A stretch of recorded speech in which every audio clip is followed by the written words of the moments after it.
읽으면 남습니다. 내비 책방. 네, 안녕하세요. 내비 책방입니다. 오늘 읽어드릴 책은 세상에서 가장 쉬운 본질 6아. 6아가 아니라 본질 6아죠. 네. 지나영 지음. 21세기 북스입니다. 육아에 관한 책인데 비단 육아를 하지 않으셔도 어떤 내용이 담겨 있는지에 따라서 내가 받아들일 수 있다면 충분히 내 인생에서 도움이 될 만한 내용이 있을 거기 때문에 저는 이 책을 오늘 한번 들고 와봤습니다. 그리고 우리나라가 지금 출산율이 심각한 상태라고 하잖아요. 육아가 어려워서 출산을 안 하는 건지 모르겠습니다만 결혼 자체를 잘 안 하기는 하죠. 과연 지금 육아를 하시고 계시는 분들은 어떤 어려움을 겪고 계실지도 궁금하고, 혹여나 조금이라도 도움이 될 만한 내용이 있다면 소개해드리고자 하는 생각이 들어서 오늘은 이 책을 한번 들고 와봤습니다. 삶의 근본을 보여주는 부모. 첫 구절부터 부모의 역할이 얼마나 중요한지에 대해서 나옵니다. 제가 어제 읽었던 책인가요? 거기에서 그런 내용이 나왔죠. 아이를 보면 아이의 문제를 통해서 그 부모가 어떤 문제를 가지고 살고 있는지가 이미 보인다고. 이 책에서도 첫 구절에 나오네요. 삶의 근본을 보여주는 부모, 삶을 스스로 개척하는 아이. 한국인 최초 존스 홉킨스 소아정신과 진아영 교수가 전하는 궁극의 육아법. 대한민국의 새 물결을 일으킬 육아 필독서. 자, 목차부터 한번 소개해드려 보도록 하겠습니다. 처음으로 프롤로그. 기본만 잘해도 아이는 잘 큰다. 기본이 잘 어려운 거죠. 파트 1. 밥을 짓듯 아이를 키워라. 밥을 짓는 것을 표현을 하셨는데 과연 어떻게 밥을 지으면 아이가 잘 자랄까요? 부모가 해야 하는 첫 번째 질문. 나는 누구인가? 부모가 먼저 자기 자신을 잘 알아야 하지 않나? 라는 질문을 던져주신 것 같습니다. 아이 이전에 자신을 돌아보라. 나는 어떤 삶을 살고 싶은가? 아이와 함께 성장하는 게 육아다. 아이만 키우는 게 아니죠. 나도 커야 됩니다. 라고 얘기를 하시는 것 같습니다. 아이의 눈에 행복한 어른이 되자. 부모 연습, 나를 바라보기. 육아의 최종 목적지. 아이가 자신의 배를 띄울 때까지. 아이는 미래에서 온 사람이다. 세계로 갈 아이를 한국 현실에 맞춘다? 이제 글로벌 시대니까, 그리고 영어를 다들 어릴 때부터 배우기 때문에 당연히 세계로 뻗어나가야 할 아이겠죠. 우리 아이들이. 한국은 좁지 않습니까? 불안 때문에 이대로 계속 간다면? 현실이 그렇다? 부모의 욕심이다. 뭐든지 욕심 때문에 탈이 나는 것 같습니다. 부모 연습, 아이 바라보기. 육아의 기본 원칙, 밥 짓기 요법. 기본 원칙을 지키고 있는가? 아이 고유의 맛을 살려주고 있는가? 밥 짓기에 빗대신 이유가 여러 가지 이유가 있으실 것 같습니다. 지금은 맛에 대해서 얘기를 하고 계시네요. 아이가 잠재력을 펼치도록 도와줘라. 부모 연습, 아이 잠재력 찾아보기. 쌀, 내 아이의 재능을 찾는 법. 생각보다 다양한 지능의 세계. 물고기에게 나무를 타라고 하는 부모들. 잘못된 방향을 제시하시는 거겠죠. 많은 것을 경험하게 하라. 조련사가 아닌 조력자가 되어라. 이거 굉장히 중요한 부분인 것 같습니다. 조력자가 되어라. 이것은 육아뿐만 아니라 어떤 사람에게도 마찬가지인 것 같습니다. 그 사람을 내가 통제하려고 하면 안 되고 그 사람의 도움이 되는 사람이 돼야 하는 거겠죠. 조련사가 아닌 조력자가 되는 것이죠. 부모 연습, 아이 이해하기. 물. 아까는 쌀이었는데 이번엔 물입니다. 물. 아이의 자존감을 키우는 부모의 메시지. 조건 없는 사랑과 절대적 존재 가치의 메시지. 사랑과 인정의 메시지. 20초 허그 요법. 안아주는 것. 안아주는 것에 대한 어떤 긍정적인 효과들은 연구 결과로도 많이 나와 있는 걸로 알고 있습니다. 아이와 자연스럽게 공감하는 맞장구 요법. 갑자기 문득 든 생각인데 저는 말하는 걸 어렸을 때부터 굉장히 좋아했거든요. 근데 그것을 저희 어머니한테 제가 영향을 많이 받았는데 그러니까 어머니께서 말을 하시는 거를 잘한다든지 좋아하시는 게 아니라 제가 말을 하면 잘 들어주시더라고요. 지금 떠올려 보면 막 뭔가 바쁘신데도 제가 옆에 가서 뭔가 막 떠들고 있으면 엄마가 계속해서 그랬구나 이런 식으로 굉장히 맞장구를 많이 쳐주셨던 기억이 나요.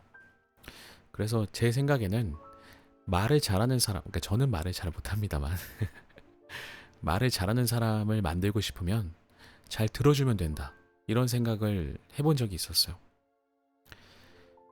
부모 연습, 아이의 자존감 올리기. 물, 단점을 극복하고 자존감을 올리는 호두까기 요법. 단점을 당당하게 까버리면 더 이상 단점이 아니다.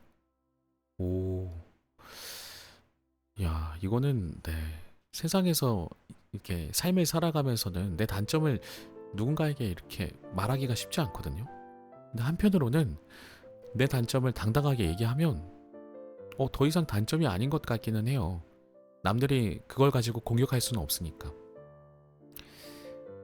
나의 핵심 신념이 나의 현실을 바꾼다. 가장 중요한 건 자신에 대한 핵심 신념. 부모 연습, 아이와 함께 단점 극복하기. 물, 예민한 아이의 자존감을 올려주는 몸값 요법. 어떤 성격에도 장단점이 있다. 사람들이 나를 어떻게 대할지는 나 자신이 정한다. 이것도 중요한 것 같습니다. 그러니까 우울하다고 해서 우울함이 너무 힘든 감정이긴 합니다만 계속해서 우울하기만 하는 것에 내 자신을 내버려두면 상대방들이 계속해서 그렇게 나를 대할 것 같다는 생각이 좀 드네요. 이건 조심스러운 제 생각입니다만 지금 만약에 우울함을 겪고 계신 분들이 있다면 도움을 청해서라도 혹은 본인의 결심을 통해서라도 본인 스스로를 일단 그런 존재로 만들지는 않도록 노력해 보시면 어떨까. 이거 참 어렵네요. 제가 감히 말씀드릴 수 있는 부분은 아닌 것 같다는 생각은 드는데 계속 읽어보겠습니다. 부모 연습, 예민한 아이의 자존감 올리기. 불, 이번엔 불이네요. 가치를 가르치면 어떤 경우에도 아이는 바로 선다.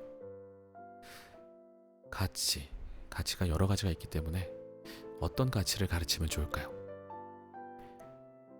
아이에게 꼭 가르쳐야 하는 4가지 가치. 알려주시네요. 책에서 자세하게 알려주시는 것 같습니다. 맡은 일을 잘 해내는 아이. 신뢰와 책임감. 더 큰 사람으로 만드는 기여와 배려. 긍정적인 마음 자세. 아이의 평생을 지탱한다. 부모가 롤모델이 되어라. 부모 연습 4가지 가치 가르쳐보기. 파트 2. 아이를 움직이는 힘을 알아라. 경쟁보다 강력한 원동력, 내적 동기. 아이를 움직이는 힘, 내적 동기 대 외적 동기. 내적 동기가 더 강하고 오래간다. 내적 동기라는 건 스스로의 목표겠죠. 그리고 그걸 계속해 나갈 수 있는 힘. 성공한 사람들이 말하는 최고의 원동력. 100세 시대에 의미가 주는 힘. 부모 연습, 내적 동기 찾아보기. 외적 동기의 함정. 외적 동기는 내적 동기를 약화시킨다. 공부에 보상을 주면 공부가 일이 된다? 맞아. 너 이거 공부 다 하면 게임하게 해줄게. 이러면 이게 공부가 일이 된다고 합니다. 외적 동기만으로는 그 누구도 바꿀 수 없다. 부모 연습, 외적 동기, 내적 동기 함께 활용하기. 그러니까 외적 동기가 무조건 필요 없다라는 건 아닌 것 같습니다. 함께 활용하는 방법을 설명해 주고 계시네요. 미래가 원하는 인재로 크고 있는가? 21세기에 진짜 필요한 재능 4CS. 이거는 새로운 어떤 용어를 말씀해 주시는 것 같은데 이건 책을 봐야지 이해가 될 것 같네요. 미래 인재상에 역행하는 교육 문화.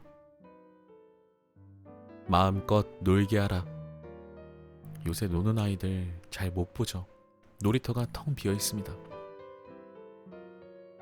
부모 연습, 잘 노는 아이, 행복한 아이. 놀이도 공부도 재미있어야 한다. 이것을 제가 받아들이기에는 노는 것도 일도 재미있어야 한다. 일에도 재미를 붙이면 더 좋을 것 같습니다. 아이가 주도적으로 놀게 하는 법. PRIDE. 이것을 이렇게 한 글자씩 끊어서 써주셨는데 붙이면 프라이드죠. 이것도 어떤 방법이 있는 것 같습니다. 놀이법, 주도적으로 놀게 하는 놀이법. 공부도 재미있어야 한다. 독서가 놀이가 되게 하라. 부모 연습, 아이 주도 상호작용, PRIDE 실천하기. 실패를 두려워하지 않는 아이로 키우는 법. 조금만 실패해도 이생망을 말하는 아이들. 이생망이 뭔지 아시나요? 이번 생은 망했다. 이런 것을 줄인 말인데 이런 표현을 많이 쓰더라고요. 요즘 초등학생들 대화하는 거 보면 왜 자꾸 망했다라는 표현을 아무렇지 않게 사용을 하는지.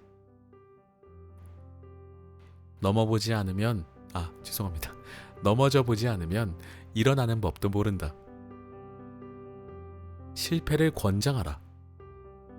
좋은 말인 것 같습니다. 실패가 없으면 성공도 잘 모를 거예요, 아마. 한입 크기의 실패.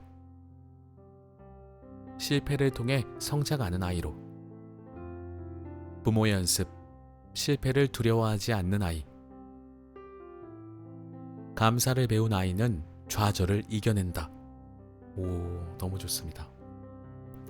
이 감사가 주는 효과는 정말 대단한 것 같습니다.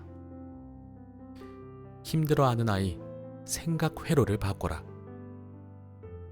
긍정적인 사람과 부정적인 사람의 차이. 성공하는 사람들의 감사 습관. 세상에 당연한 것은 없다.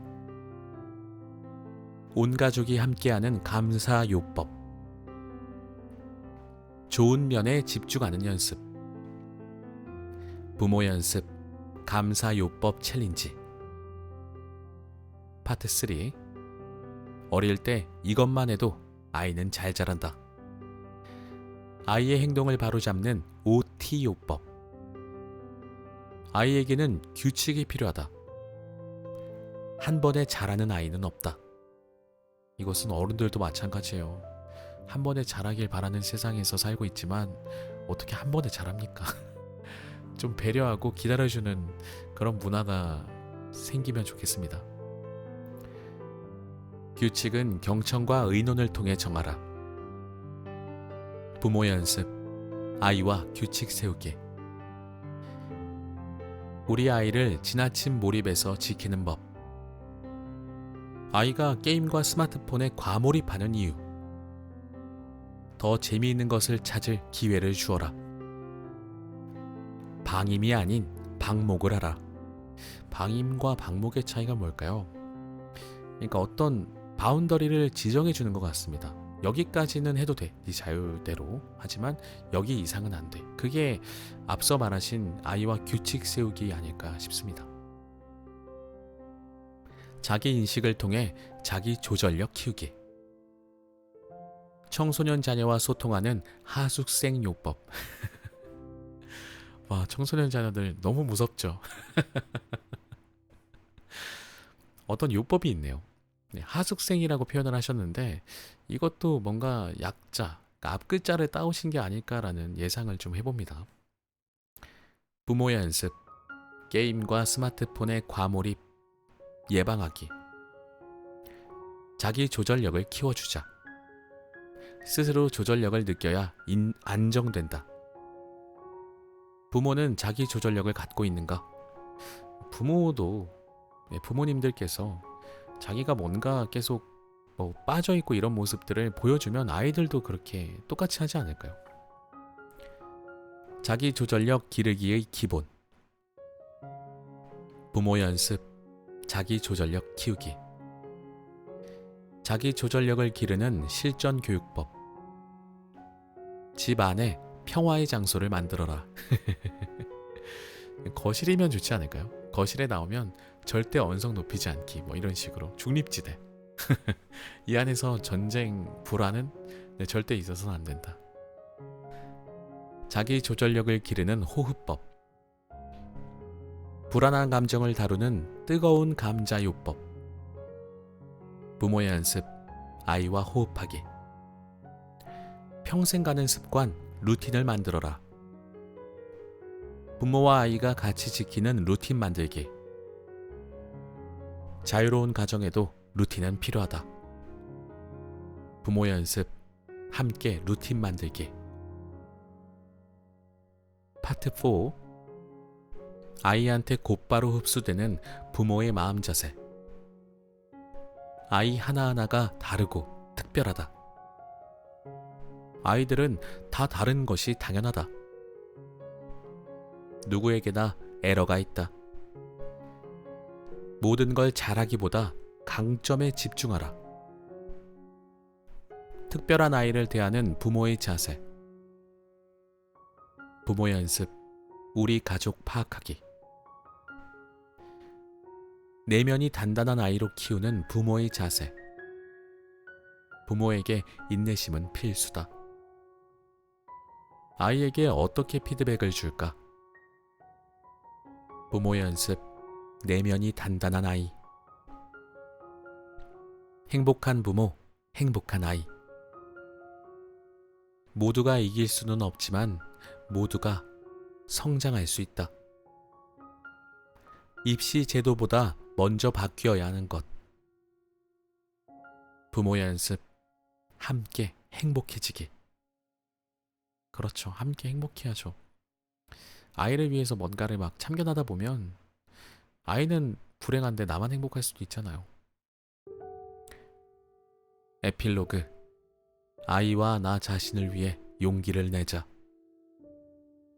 별책 부록. 어떤 사람으로 키울 것인가? 파이널 체크리스트. 이 책을 보다 보니까 제가 읽어본 건 아니지만 훑어보면서 각 장마다 뭔가 체크하는 부분이 있더라고요. 그러면서 책 내용을 보시고 난 후에 내가 지금 어떤 상태인지 자기 진단을 할 수 있는 부분들이 있습니다. 그래서 더욱더 이 책을 좀 빨리빨리 정확하게 학습하면서 읽을 수 있는 책으로 만들어주신 것 같습니다. 자, 목차 소개는 여기까지 끝냈고요. 이제 본문으로 들어가 보도록 하겠습니다. 프롤로그. 기본만 잘해도 아이는 잘 큰다. 우리나라에서 아이를 키우는 것은 유독 왜 이리 힘들까? 아이를 낳지 않는 것이 더 현명하다고 생각하는 것이 대세일 지경이다. 아이가 태어나면 당연히 기쁘지만 한편으로는 이제 내 인생은 다 끝났구나 하고 느끼는 사람도 있다. 그리고 실제로도 아주 힘들게 육아를 한다. 짐이 너무 무거워 아이를 낳고 키우는 재미와 행복마저 옅어진다. 부모만 힘든 게 아니다. 아이들도 힘들다. 매일 짜여진 시간표에 따라 쳇바퀴를 돌고 성적으로 줄 세워지느라 자기 자신은 사라진다. 내가 뭘 좋아하는지 어떻게 살고 싶은지 생각할 틈이 없다. 이 부분에서는 제가 예전에 겪은 일인데 초등학교 3학년은 여학생을 제가 가르친 적이 있었는데 개인 교습으로 그 친구한테 밤에 제가 그런 걸 물어봤었어요. 밤이라는 시간대가 왜 그랬냐면은 그 친구가 모든 학원을 끝나고 오는 시간이 저녁 9시였어요. 저를 만나서 또 다른 수업을 해야 하는. 그래서 그날 멀리서 저 친구가 막 오고 있는데 제가 그 친구한테 오늘은 수업하지 말까? 그냥 선생님이랑 얘기 좀 할래? 그래서 밥은 먹었니? 부터 물어봤더니 당연히 밥은 못 먹었고 배가 너무 고픈 상태고 멀리서 걸어오는 모습을 봤을 때 가방을 자기보다 더 큰 것 같은 그 가방을 메고 힘없이 터덜터덜 걸어오는 게 너무 안쓰러웠거든요. 그네를 탔어요. 놀이터의 그네에 앉아서 너는 꿈이 뭐야? 라고 물어봤는데 그 친구가 저한테 한 말이 저는 그냥 서울대 연고대 중에 하나 가는 거예요. 그때 제가 그 얘기를 들으면서 너무 충격을 받았거든요. 그게 어떻게 꿈이 돼? 라고 반문을 했던 기억이 납니다. 그냥 그게 꿈인데? 라고 대답했던 그 친구의 말도 기억이 나고요. 우리 아이들은 지금 뭘 좋아하는지 어떻게 살고 싶은지 생각할 틈이 없다고 저자께서 말씀하셨는데 그때도 벌써 지금으로부터 꽤 오래된 시간이거든요. 참 한 10년 전이었을 거예요. 지금도 그러는데 그때도 그랬는데 지금은 얼마나 더 심할지 라는 생각이 갑자기 좀 들었습니다. 계속 읽어보겠습니다. 그래서 부모가 원하는 만큼 해내지 못하면 가치 없는 자녀, 사랑받지 못하는 자녀가 될 것만 같아 불안하다. 성인이 되어서야 뒤늦게 목적을 잃고 방황하는 사람이 적지 않다.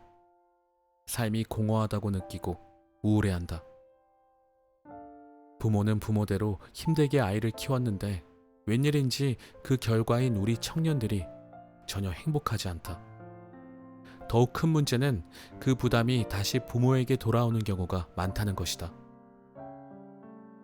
많은 청년이 부모에게서 독립하지 못하고 자기 인생의 주인이 되지 못한다. 나아가 이런 문제가 부모의 탓이라며 원망하기 일쑤이다.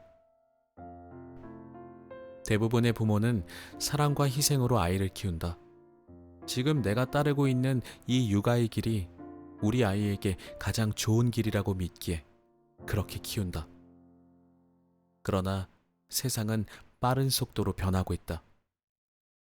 지금 부모들이 상상도 못할 새로운 세상을 아이들은 살아갈 텐데 부모들은 자신들이 자라온 과거의 논리와 현재의 법칙에 따라 아이들을 키운다.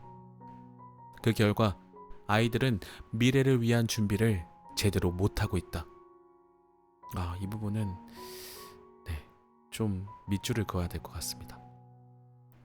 그 생각은 차마 못했네요. 지금의 아이들은 또 다른 미래를 맞이해야 될 아이들인데 내가 그 미래를 미리 예상하고 우리 아이를 잘 키우고 있는 게 맞을까요?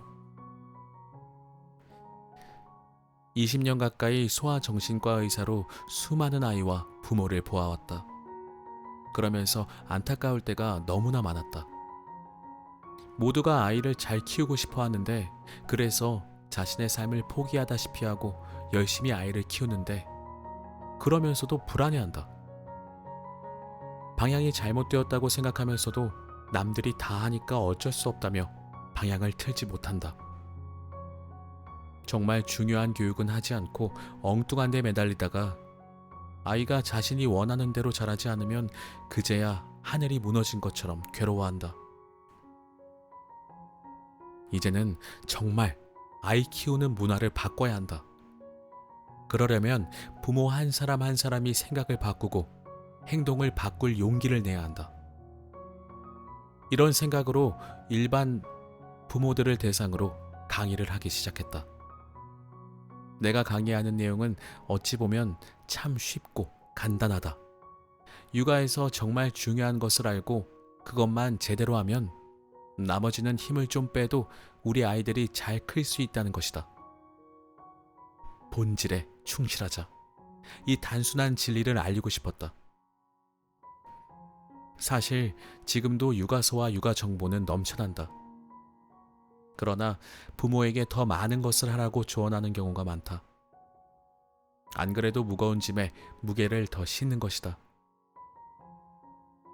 반면에 나는 더 애쓰는 것이 답이 아니라 덜 애쓰는 것이 답이라고 말한다. 육아라는 게 그렇게 짐만 되는 게 아니라 충분히 즐거울 수 있다는 것. 아이도 행복할 수 있고 자라서 행복한 청년이 될 수 있다는 것을 널리 알리고 싶었다. 안타깝게도 이렇게 힘들게 하는 육아가 좋은 교육으로 연결되는 것도 아니다. 육아정책연구소가 발간한 2019년 육아행복 국제비교연구에 따르면 우리나라 교육의 질에 대한 순위는 유럽 국가와 비교했을 때 하위권이었다. 그리고 전반적으로 우리나라 교육제도에 대한 부모들의 신뢰는 높지 않았다. 가장 큰 불만은 지나치게 경쟁적이라는 점, 이로 인해 사교육비 수준이 높아진다는 점, 그리고 자녀들의 특기 및 적성을 잘 살려주지 못할 것이라는 점이었다.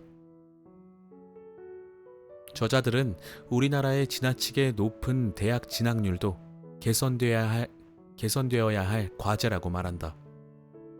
왜냐하면 우리나라 사교육 문화는 과도한 대학 진학의 압박에 근원하기 때문이다. 참고로 스위스의 경우는 대학 진학률이 29% 정도다. 전 세계 출산율 꼴찌라는 결과도 심한 육아 부담과 과도한 입시 경쟁이라는 현실과 무관하지 않을 것이다. 그리고 우리의 현재 육아와 교육의 방향이 무언가 많이 잘못되어 있다는 것에는 대다수가 동의할 것이다. 어디선가부터 이를 바로잡아야 한다며 입시 제도가 바뀌어야 한다는 목소리도 크다. 그러나 우리 아이들을 위해 먼저 바뀌어야 하는 것은 바로 우리의 생각이다. 내 강의를 듣고 생각을 바꾸고 행동을 바꾼 부모가 참 많다.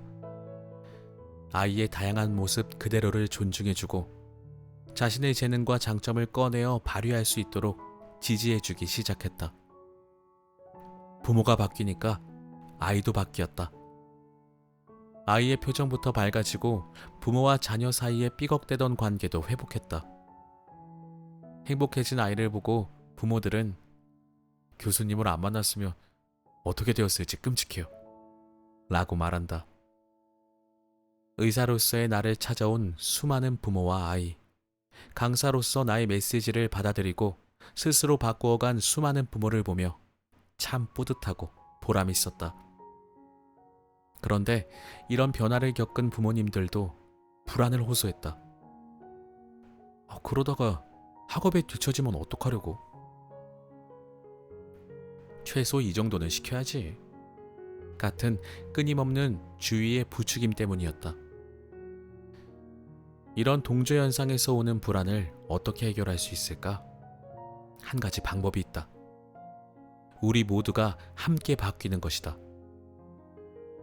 육아와 교육의 문화를 바꾸는 물결에 우리 모두가 손에 손잡고 함께 올라타면 된다. 그래서 나는 모든 부모님이 본질 육아의 메시지를 듣고 새 문화의 물결에 동참할 수 있도록 여러 가지 방법으로 애쓰고 있다. 수많은 강의, 수많은 유튜브 영상, 그리고 이 책도 그 노력의 일환이다.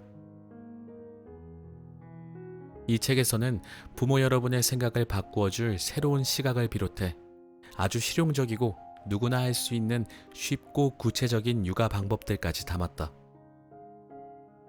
내가 무엇보다 중시하는 것은 아이 이전의 부모다. 아이를 낳으면 내 인생 끝, 아이 인생 시작. 이 아니라 나 스스로를 먼저 돌아보고 배우고 성장해야 한다. 내 인생도 아직 5, 60년이 남았다. 이 책을 통해 아이를 잘 키우는 법뿐만 아니라 부모 스스로 인생을 잘 살아가는 법도 배우게 될 것이다. 그리하여 부모와 아이, 우리 가정이 두루 평안해질 것이다. 이 책을 읽고 육아의 본질을 제대로 해보자. 나머지는 힘 좀 빼도 된다. 주변 부모들에게도 권해주자. 100세 시대를 사는 우리 아이는 성인이 되어 내 품을 떠난 후에도 80년을 더 살아갈 것이다. 그런 아이에게 진짜 가르쳐야 할 것은 수학이 아니라 가치이고, 정말 키워줘야 할 것은 키가 아니라 자존감이라는 것을 알려주자. 현실이 녹록치 않다 하더라도 부모이기 때문에 아이를 위해 문화를 바꿔야 하고 더 나은 미래를 물려줘야 한다. 한 사람 한 사람이 바뀌어 새로운 육아관을 가진 사람들이 대세가 될 때 육아 문화가 바뀌고 우리 아이들이 바뀌고 우리의 미래 그리고 우리 아이의 미래가 바뀔 것이다. 2022년 9월 메릴랜드에서 지나영.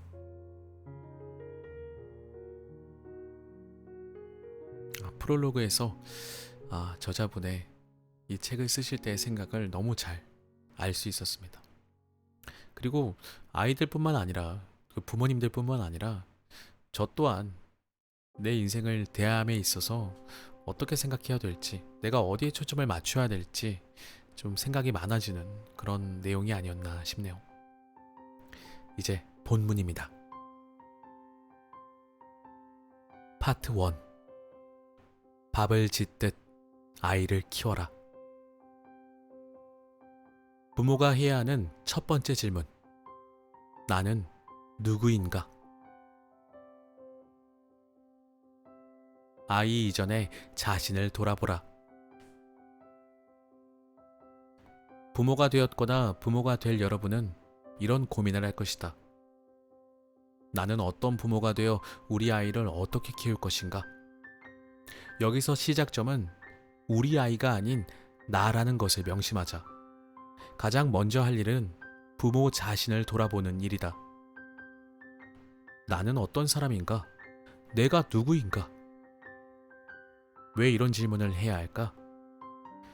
내가 누구인가라는 질문에서 나는 어떤 부모인가가 파생하기 때문이다. 여기서 특히 중요한 것은 내가 나를 얼마나 가치 있는 사람이라고 여기는가다. 간단히 말하면 자존감이다. 그럼 이제 나의 자존감은 얼마나 건강한지 체크해보자. 자, 이제 아이를 생각하기 전에 일단 부모, 나 자신을 먼저 체크해봐야 한다고 저자분께서 말씀하시면서 오른쪽에, 지금 책의 오른쪽 페이지에는 그 자존감을 볼 수 있는 척도가 있거든요. 이걸 한번 읽어드려 보도록 할게요. 참고로 자존감 레벨을 체크할 때는 로젠버그 자존감 척도를 사용하기도 한다. 긍정과 부정 문장이 섞여 있으므로 스스로에 대해 긍정적으로 생각하는 항목이 얼마나 되는지 확인해보자. 자, 1번부터 10번까지입니다. 쭉 읽어드려 보겠습니다. 로젠버그 자존감 척도. 1번. 나는 대체로 나라는 사람에 대해서 만족한다. 2번. 내가 가치가 없는 사람이라는 생각이 가끔 든다. 3번. 나에게는 좋은 부분이 꽤 있다. 4번. 나는 다른 사람이 하는 정도로 잘할 수는 있다. 5번. 나에게는 별로 자랑스러워할 것들이 없다. 6번. 내가 쓸모없는 사람이라는 생각이 가끔 든다.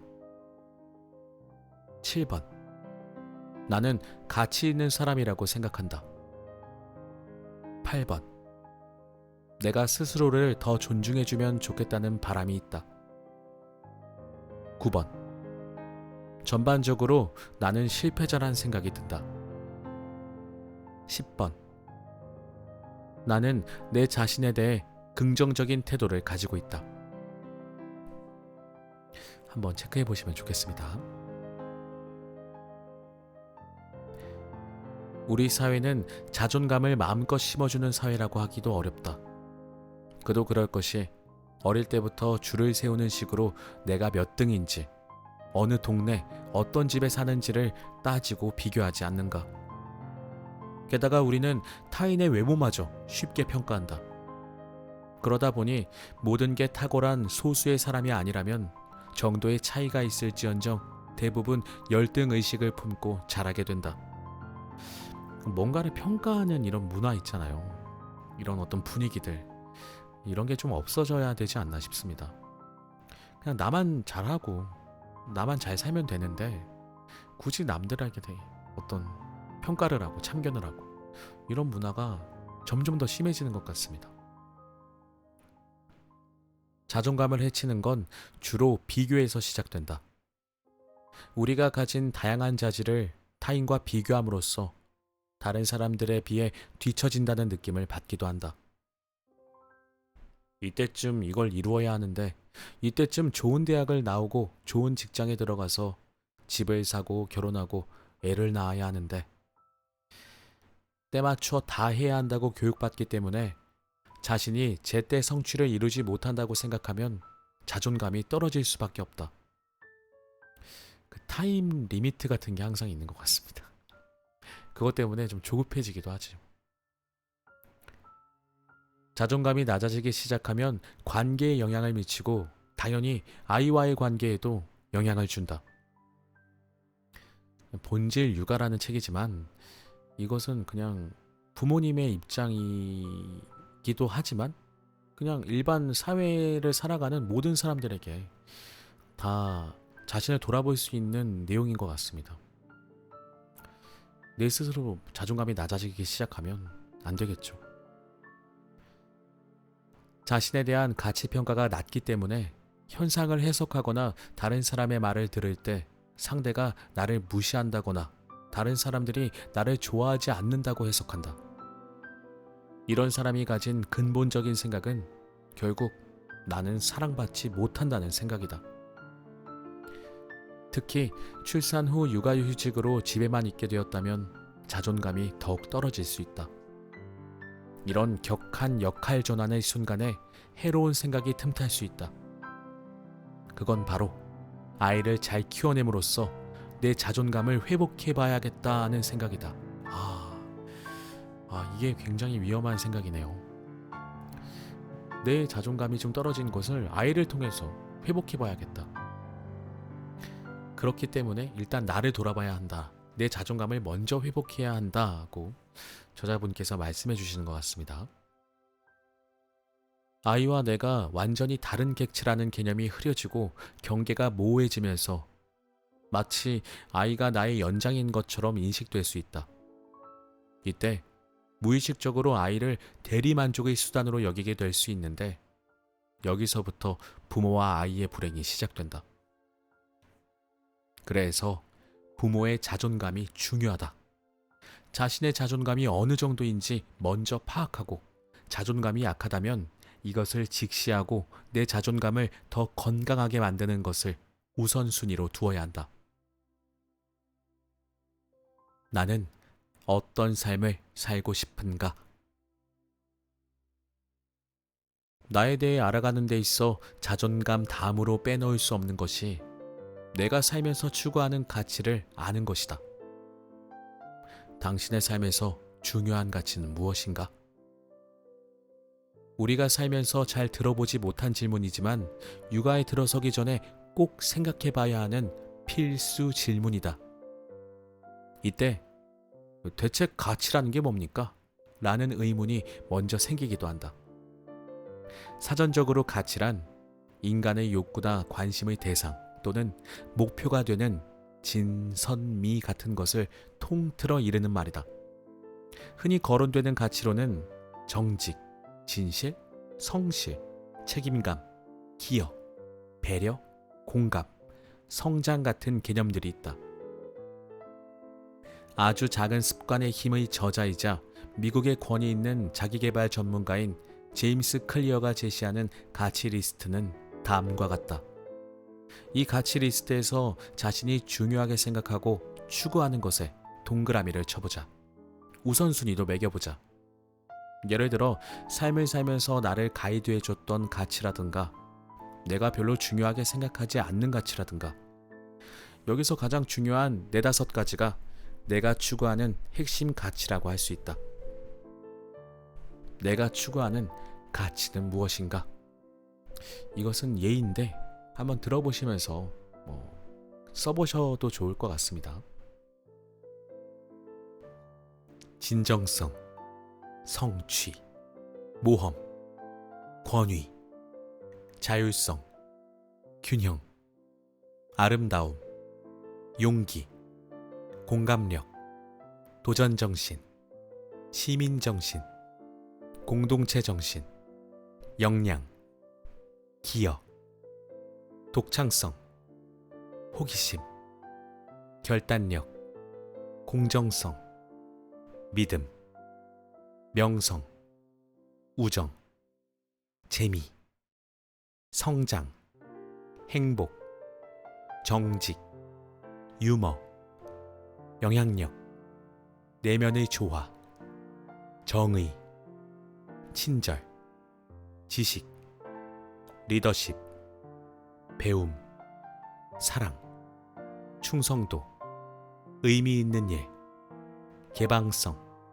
긍정성, 평화, 즐거움, 평정심, 인기, 인정, 종교, 평판, 존경, 책임, 안위, 자존감, 봉사, 영성, 안정성, 성공, 지위, 신뢰성, 부, 지혜. 부모의 근본적 역할 중 하나는 아이들에게 삶을 살아가는데 등대 같은 기준이 되어줄 가치를 가르쳐주는 것이다. 그러나 그 전에 부모 자신의 가치부터 바로 세워야 한다. 내 아이에게 가르치고 싶은 가치를 부모가 먼저 가지고 추구해야 한다. 부모의 삶에서 묻어나는 중요한 가치는 아이에게 그대로 전달되기 때문이다. 예를 들어 나는 책임감을 정말 중요하게 생각해. 그리고 신뢰성이 중요하지. 우리 아이는 맡은 일을 잘 해낼 수 있는 믿을 수 있는 사람이 되었으면 좋겠어 라고 생각한다면 부모 자신이 먼저 책임감과 신뢰를 우선순위에 두고 그것을 자신의 삶에서도 추구해야 한다. 자신은 그 가치를 무시하는 언행을 보이면서 아이를 가르치는 것은 모순일 뿐더러 가르침이 잘 전달될 수도 없기 때문이다. 다음으로 자신을 알아가는 과정에서 필요한 것이 자신의 장점을 아는 것이다. 미국에 있다가 한국에 오면 제일 크게 느끼는 차이는 타인의 잦은 지적이다. 우리나라는 참견을 참 좋아하죠. 왜 그럴까요 도대체? 옷은 왜 그러냐? 머리는 그게 뭐니? 살이 왜 이렇게 쪘니? 피부가 왜 그 모양이냐? 더 늙어 보인다. 한국 사람들은 이렇게 외모에서 시작해서 다른 영역에 대해서도 쉽게 지적한다. 그래서일까? 우리 사회에서 당신의 단점이 뭡니까? 라고 물으면 많은 사람이 막힘없이 술술 답한다. 평상시에 하도 그런 얘기를 들으니까 내 단점이 뭔지 이미 잘 알게 되는 거죠. 나는 키가 작다. 공부를 이 정도밖에 못한다. 우리 집안이 흙수저다. 반대로 당신의 강점이 뭡니까? 라고 물으면 말문이 딱 막힌다. 자신의 강점과 장점을 생각해보고 종이에 적어보라. 단점은 묻지 않겠다. 다들 너무 잘 알고 있기 때문이다. 너무 많이 들었으니까요. 이것 때문에 나는 부족해 라고만 말하는 것이 아니라 나의 이런 점은 참 좋은 부분이고 나의 강점이야 라고 말할 수 있어야 한다. 난 장점이 없어요. 정말 잘하는 게 하나도 없어요. 이렇게 말하는 사람은 잘못 인식하고 있는 것이다. 우리는 모두 장단점을 가지고 있다. 그런데 단점은 말할 수 있으면서 왜 장점은 모르겠을까?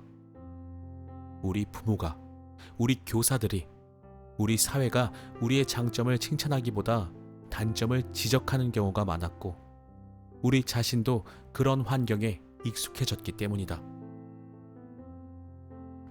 단점을 지적하는 환경에 익숙해진 부모가 과연 자녀의 장점을 찾아낼 수 있을까? 자기 자신의 장점도 못 찾는데 말이다.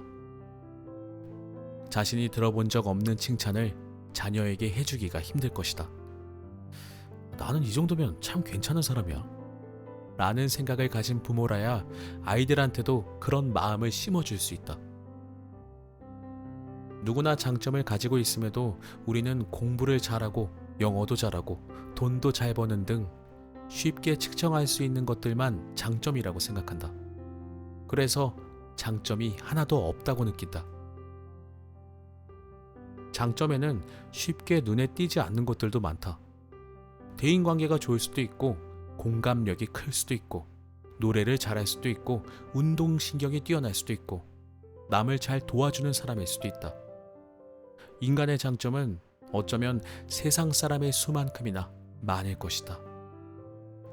이 부분은 밑줄을 좀 긋겠습니다. 장점에는 쉽게 눈에 띄지 않는 것들도 많다. 근데 대부분 좀 많이 안 뜨는 것들이 있지 않을까 합니다. 근데 이 부분이 참 감명 깊네요. 인간의 장점은 세상 사람의 수만큼이나 많을 것이다.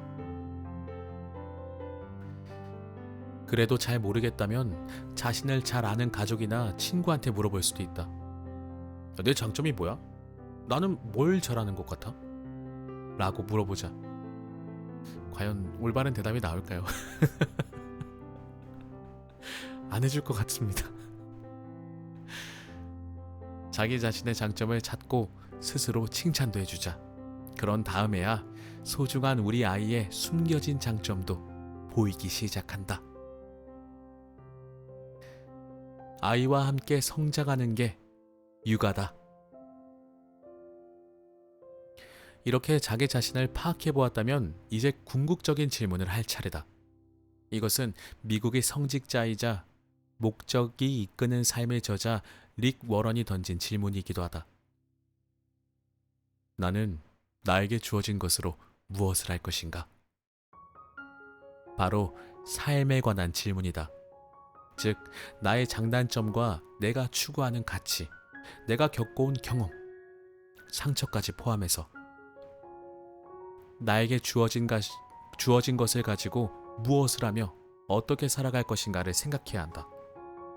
이 질문을 스스로에게 먼저 한 다음 자녀도 이 질문에 대답할 수 있는 사람으로 키워야 한다.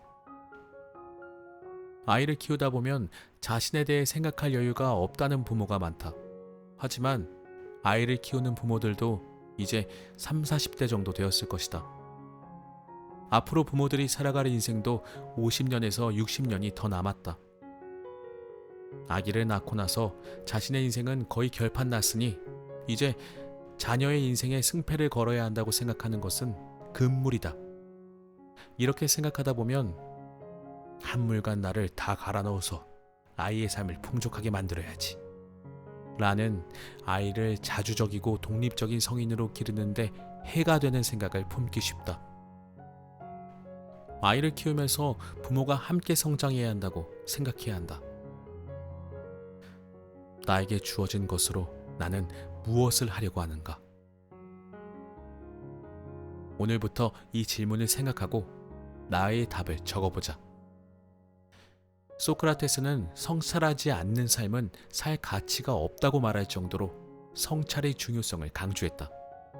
실로 자기를 성찰하고 단단히 세우지 않은 부모가 아이에게 가치를 제대로 가르쳐주는 주체적인 성인이 되도록 키우기는 쉽지 않다. 그러므로 자신의 삶을 포기하고 아이에게 집중하겠다는 것은 육아의 출발점을 잘못 잡는 것과 같다. 이 부분은 밑줄을 또 그어야겠습니다. 대부분이 다 이러시지 않나요? 제 주변의 친구들도 이제 결혼을 해서 육아를 시작하는 친구들이 있는데 이제 끝났지 뭐. 난 이제 다 놀았지 뭐. 이런 말을 입버릇처럼 농담을 하거든요. 그게 아니래요. 내 자신의 삶을 포기하면 육아의 출발점을 잘못 잡는 거라고 하십니다. 내 인생이 행복해야 아이도 행복하죠. 자신이 원하는 커리어를 쌓아가면서 살아온 30대 초반의 기혼 여성이 임신을 하게 되면서 커리어와 육아 사이에서 고민하는 것을 보았다. 아이를 위해서 직장을 그만두어야 할까요? 직장을 다니면서 아이를 잘 기를 수 있을까요? 전 제 일도 중요하거든요. 일하는 엄마들의 빼놓을 수 없는 고민이다. 그리고 많은 워킹맘은 어느 정도의 죄책감을 짊어지고 있다. 아이 곁에서 더 많은 시간을 보내고 관심을 주어야 하는데 그렇게 못한다는. 나는 그런 엄마들에게 말한다. 엄마가 행복해야 아이가 행복합니다. 엄마의 마음이 흐르는 대로 하세요. 자신의 진심을 잘 모르겠는 사람은 나의 이전 책 마음이 흐르는 대로를 읽어보기를 추천한다. 자신이 커리어 우먼으로 일해서 성취를 이룰 때 더 행복하다면 그 길이 맞다. 자신이 일보다 아이 곁에서 시간을 많이 보내는 것이 행복하다면 그 길이 맞다. 앞에 예비 엄마의 경우 자신의 일이 좋고 보람이 있었는데 단지 육아에 전념해야 한다는 책임감만으로 직장을 그만두었다고 생각해보자. 그러면 일을 그만두고 집에서 육아를 하는 동안 경단녀가 되었다는 억울함과, 경단녀란 경력 단절녀를 뜻합니다. 억울함과 내 능력은 다 어쩌고 집에서 애만 보고 있지? 이제 일로 돌아가지 못하는 것 아닌가 하는 불안과 원망이 쌓일 수밖에 없다. 그러다 보면 우울감마저 올 수 있고 은근히 내가 이렇게 희생하는데 너는 그 정도도 못해? 하는 마음이 아이를 향해 분출될 수도 있다. 이게 희생을 하는 건 맞는 것 같은데요. 아이를 위해서 헌신과 희생을 하는 건 맞을 수 있는데 그것을 희생한다고 내가 아는 건 위험한 것 같아요. 그러니까 희생하는 게 어떻게 보면 당연하죠. 부모로서 아이를 위해서 헌신과 희생은 당연한 건데 그걸 내가 자각하는 순간 이게 보상 심리가 생긴다고 해야 될까요? 그러니까 나는 그냥 당연하게 하는 것들인데 남들이 봤을 때 그 모습이 희생적이고 헌신적이면 그건 오케이인데 그걸 내가 아는 순간이 위험하지 않을까라는 생각을 갑자기 좀 해봅니다. 워킹맘이든 전업맘이든 절대 자신을 갈아 넣어 아이의 삶을 풍성하게 하겠다는 생각은 금물이라고 나는 항상 말한다.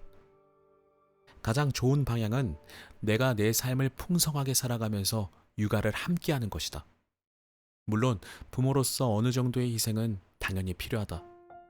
그러나 나의 삶을 다 포기하고 밀착 육아를 하면서 아이의 삶을 설계하는 것은 아이도 바라는 바가 아닐 뿐더러 아이를 독립적으로, 자주적으로 그렇게 성인으로 기르는 데에 걸림돌이 될 뿐이다.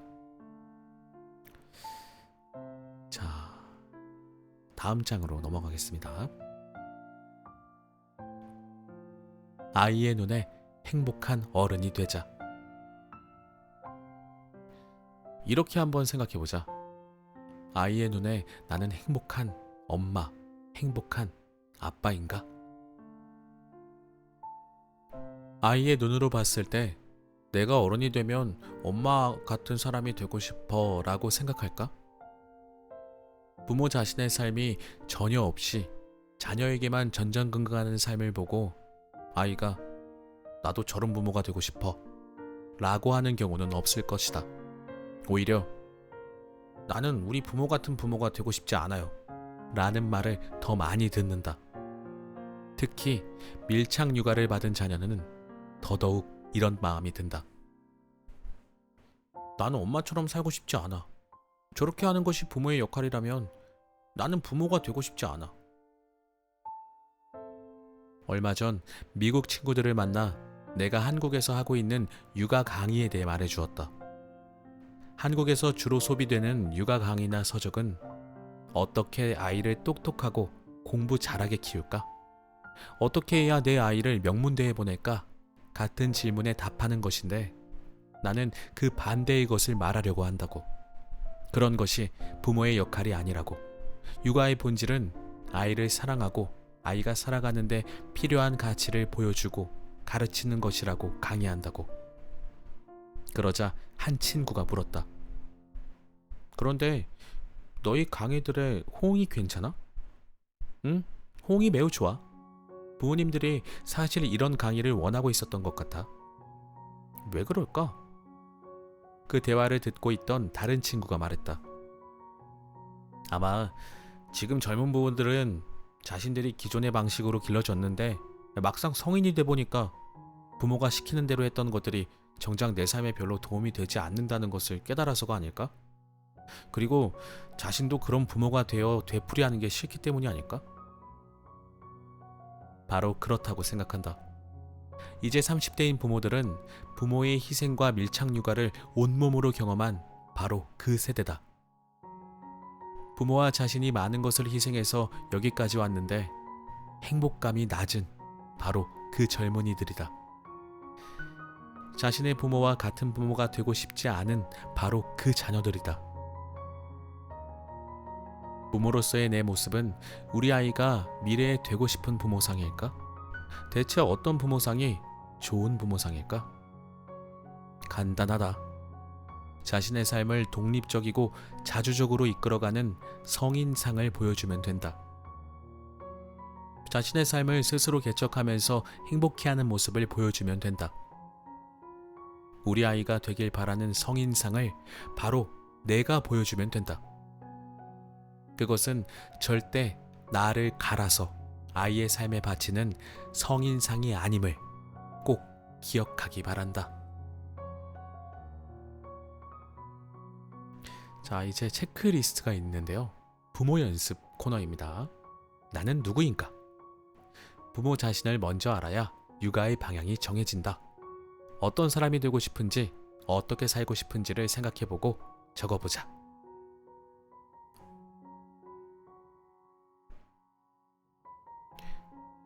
다음 장입니다.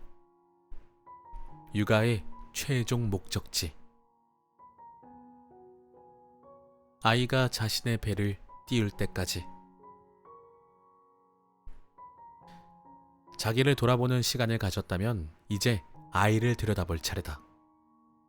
육아하는 기간이 짧다고 생각하는 사람은 거의 없을 것이다. 육아의 길은 길고도 길다. 그 긴 여정을 갈 때 제일 먼저 해야 하는 게 뭘까? 일단 목적지가 정확하게 어디인지를 알아야 한다.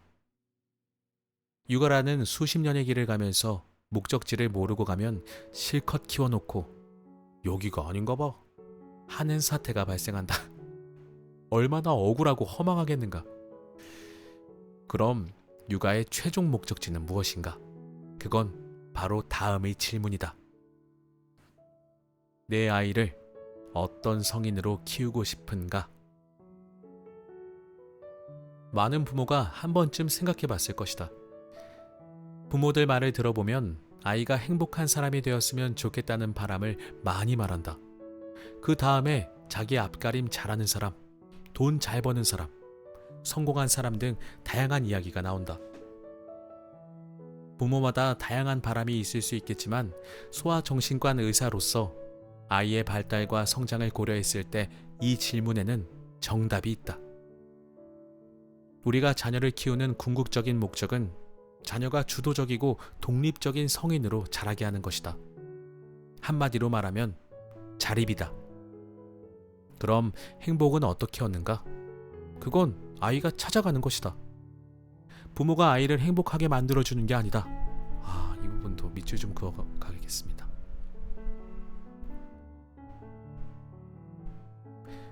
돈은 어떻게 얻는가? 그것도 아이가 버는 것이다. 다 아이에게 이렇게 믿고 맡기면 된다고 말씀해 주시는 것 같습니다. 자기 삶을 잘 개척하는 것, 그것도 아이가 해야 할 일이다. 부모가 해야 할 일은 아이가 독립적이고 주도적인 사람이 되도록 키우는 것일 뿐, 이것을 명심해야 한다. 인생을 항해에 흔히 비유한다. 우리 삶은 한 사람 한 사람이 자기 배의 선장이 되어 망망대해를 항해해 나가는 것과 같다. 내 배의 선장은 남편도 아니고 우리 부모도 아니고 우리 아이도 아니다. 아이를 낳았다면 그 아이들이 내 배에서 큰다. 내가 젖 먹이고 밥 먹여 키운다. 그러나 언제까지고 내 배에 계속 태우고 살 수는 없다. 그렇다고 아이가 자라서 내 배에 계속 붙어서 나한테 뭘 주는 것도 옳지 않다. 성인이 되면 아이 자신의 배를 띄워야 한다. 그리고 아이가 그 배의 선장이 되어야 한다. 나는 아이들이랑 정말 끈끈한 관계를 갖고 싶어요. 이런 생각으로 애들을 낳아서 자녀의 배들을 줄줄이 내 배 옆에 달아놓으면 어떻게 될까? 서로 부딪힌다. 아, 너무 좋은 표현입니다. 이게 육아에도 해당이 되지만 사람도 좀 마찬가지인 것 같아요. 최근에 읽었던 책 중에서 그 배철원 교수님의 책인데 거기서 보면 그 공간에 대한 내용이 나오는데 적당한 공간이 있어야 인간관계도 계속 잘 유지가 될 수 있다. 심지어 나 자신조차도 거울과 나 사이에 공간이 있어야 나 자신을 볼 수 있다. 이런 식으로 표현을 해주셨는데 인간관계도 사람들과 너무 가까이 지내면 지금 이 저자분께서 비유하신 것처럼 서로 부딪히는 배가 되지 않을까요? 어느 정도의 공간은 필요한 것 같습니다. 아이들이 자기 갈 길을 못 가고 부모도 아이도 헤매게 된다. 아이가 스스로 배를 띄워 제 길로 항해해 나가지 못하고 부모 길을 계속 따라가려고 한다거나 성인이 되었는데도 독립적이지 못하고 의존적이라면 육아의 최종 목적지에 다다르지 못한 것이다. 인정하고 싶지 않겠지만 실패한 육아라 할 수 있다. 물론 발달 단계에 따라 부모가 할 일이 있지만 궁극적으로 아이가 성인이 되었을 때 자기 배를 띄워 잘 항해하게 된다면 부모는 육아에 성공한 것이다. 따라서 육아에 있어 어떤 판단을 할 때든 이게 이 아이가 궁극적으로 자립해서 나아가는데 도움이 되는가 아닌가? 라는 질문을 던져봐야 한다. 아이는 미래에서 온 사람이다. 그럼 아이를 어떻게 길러야 자기 배를 타고 잘 나아갈 수 있을까? 우리 부모들은 지금 한창 사회생활을 하고 인생을 열심히 살아가는 나이라고 할 수 있다. 그럼 아이가 내 나이가 될 때는 몇 년인가? 2020 죄송합니다. 계산하느라고 머릿속에서 한 가지밖에 제가 못해가지고 전 한 가지밖에 못해요. 제가 여러 가지를 한꺼번에 잘 못합니다. 한 가지라도 좀 제대로 했으면 좋겠습니다. 죄송합니다. 다시 읽겠습니다. 2022년인 지금 이 책이 쓰여진 연도인가 봅니다. 40대인 부모라면 2050에서 60년대에 아이가 40대가 되어 이제 사회의 주도적 구성원으로 활동을 시작할 것이다. 2050년 이후에 세상이 어떻게 바뀔지 한번 상상해보라. 당신은 아이의 주무대가 될 2050에서 80년대의 산업구조, 직업구조, 삶의 질을 정하는 요소들, 주요 사회 문제 등을 예측할 수 있는가? 가슴에 손을 얹고 눈을 감고 그 시대를 머릿속에 그려보라. 자신이 그때를 예측하는 능력에 얼마나 자신이 있는가? 70, 50, 30, 10%? 그 미래에는 로봇이 인간과 함께 걸어다닐 수도 있고 자율주행이 일상화됐을 수도 있다. 우리 아이들이 2080년대, 90년대, 2100년대까지 살 수도 있다. 그때는 날아다니는 자동차가 나온다고 해도 이상한 일이 아닐 것이다. 우리 부모가 어린 시절에 비해 20년, 30년 만에 지금 세상이 얼마나 바뀌었는지 생각해보라. 내가 어린 시절에는 휴대폰, 인터넷이라는 게 아예 존재하지도 않았다. 심지어 세상은 갈수록 더 급속도로 변하고 있다. 말 그대로 격변하고 있다. 우리가 아이를 배에 띄워서 보낼 때 그 배와 바다의 상황이 지금과 같다고 생각한다면 매우 우매한 생각이 아닐 수 없다. 1970에서 80년대에 태어난 지금의 부모는 상상하기도 힘든 전혀 다른 세상을 우리 아이들은 살아갈 것이라는 것을 명심해야 한다. 부모인 내가 자녀들의 미래를 잘 예측해서 완벽 가이드를 해줄 수 있는 입장이 아니라는 것은 이쯤에서 명확해졌기를 바란다. 그러면 누가 가이드를 해줄 수 있을까? 선생님들일까?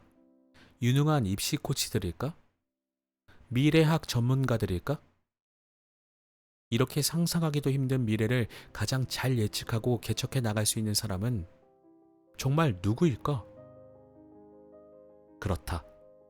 우리 아이들이 살아갈 격변하는 미래를 가장 잘 예측하고 적응해서 개척해 나갈 수 있는 사람은 그 미래를 주도적으로 살아갈 우리 아이들 자신이다. 그런데 안타깝게도 이를 생각하지 못하고 아이들이 살아갈 미래도 자신이 살아온 과거나 지금과 같을 거라는 착각에 빠진 부모가 많다. 그리고 이렇게 말한다. 내가 살아봐서 아는데 말이지. 직업은 의사, 변호사, 공무원이 최고더라. 네 나이대로 다시 돌아간다면 엄마는 열심히 공부해서 더 좋은 대학 갈 거야. 너도 후회하지 않으려면 열심히 공부해. 엄마 연기를 너무 나쁘게 했나? 죄송합니다. 오해 없으시길 바랍니다. 네.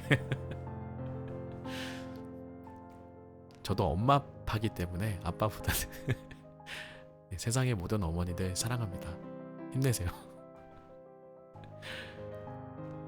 2050에서 90년대를 살아갈 아이들에게 2020년대를 살고 있는 부모가 1980년대로 돌아가면 이렇게 살 거라는 말이 무슨 의미가 있는가? 부모가 아이보다 아이의 인생을 더 잘 안다는 말을 정말 할 수 있을까? 지금도 새로운 기술 앞에서, 키오스크나 새로운 어플리케이션 앞에서 아이들보다 더 헤매지 않는가? 과거 100년 동안에 있었을 만한 변화가 이제는 10년 만에 이루어지는 것을 감안하면 이런 상황은 마치 조선시대 사람이 현대시대에 와서 내가 해봐서 아는데 달구벌에서 한양을 가는 가장 좋은 방법은 튼실하고 날쌘 말을 구해 타고 가는 것이오. 해본 경험이 있는 내 말을 꼭 들으시오. 아니면 후회할 것이오. 라고 조언하는 모양과 다르지 않다. 그러게요. 미래가 그려지지가 않습니다. 감히 그릴 수가 없네요. 근데 우리는 뭘 안다고 남들의 인생에 참견을 하는 것일까요? 야, 이 직업은 정말 전망이 좋아. 뭐 이런 식으로요. 우리 아이들은 미래를 살 사람들이다. 그래서 아이들은 어른들이 생각하지 않는 이상한 생각을 할 수도 있다. 부모가 보기에는 현대인이 조선시대 사람에게 저는 서울에 KTX를 타고 갈 거예요 라고 하는 것처럼 이상하게 들릴 수도 있다. 거기에 대해 부모가 무슨 말도 안 되는 생각을 하냐? 라고 해서는 안 되는 것이다. 아이가 나는 이해할 수 없는 생각이나 행동을 한다면 이렇게 생각하라. 아, 이 아이는 미래에서 온 아이지. 아이는 당연히 부모와 생각이 다르다. 부모들은 아이보다 오래 살았다는 이유로 자신이 맞는다고 생각한다. 하지만 부모는 미래가 아니라 과거를 살았다는 걸 간과한다. 이 부분도 밑줄을 좀 그어야겠습니다. 우리는 과거를 살아왔죠. 아이보다 더 잘 안다는 생각을 버려라. 왜냐하면 아이들이 부모보다 미래를 더 잘 알기 때문이다. 부모가 아이보다 더 잘 아는 게 한 가지 있다. 바로 삶을 살아가는데 근본이 되는 중요한 가치다. 부모가 가진 이런 삶의 가치를 아이에게 물려주면서 가르쳐주는 건 좋다. 그러나 어떤 길을 가야 하는지, 어떤 직업이 좋고 어떤 공부를 해야 하는지 부모가 아는 대로 아이가 따라하게 만든다면 미래에는 기대한 것과 전혀 다른 결과가 나타날 수 있다. 이것을 나는 미래소년 요법이라고 부른다. 핵심은 아이와 부모 생각이 다를 때 부모 생각이 맞다고 주장하고 일방적으로 관철시키는 오류를 버리는 것이다. 아이와 같이 의논하고 생각해 봐야 한다. 우리 아이들이 살 세상은 미래이고 우리 아이는 미래에서 온 아이다. 미래 소년, 소녀의 삶은 바로 그 미래에서 온 그들이 가장 잘 안다는 것을 잊지 말자. 네, 오늘의 책은 여기까지 읽도록 하겠습니다. 분량이 좀 되기 때문에 제가 목표로 한 분량을 다 채우기가 좀 어렵네요. 이미 너무 많은 것들을 좀 배우게 됐습니다. 육아를 하지 않는 저로서도 굉장히 많은 것들에 대해서 생각을 바꾸게 되는 그런 기회를 만들어준 책입니다. 오늘의 책, 세상에서 가장 쉬운 본질 육아, 지나영 저자님의 책이었습니다. 모쪼록 뭔가 육아에 대해서 고민을 하고 계신 분들이 계시다면 이 책을 꼭 한번 읽어보시길 추천을 드립니다. 이미 너무 많은 부분에서 좋은 말씀들이 정말 많이 담긴 책이 아닌가 싶은데요. 저는 다음 시간에 또 다른 책으로 함께 찾아뵙도록 하겠습니다. 들어주셔서 감사합니다. 항상 건강하시고 사랑합니다.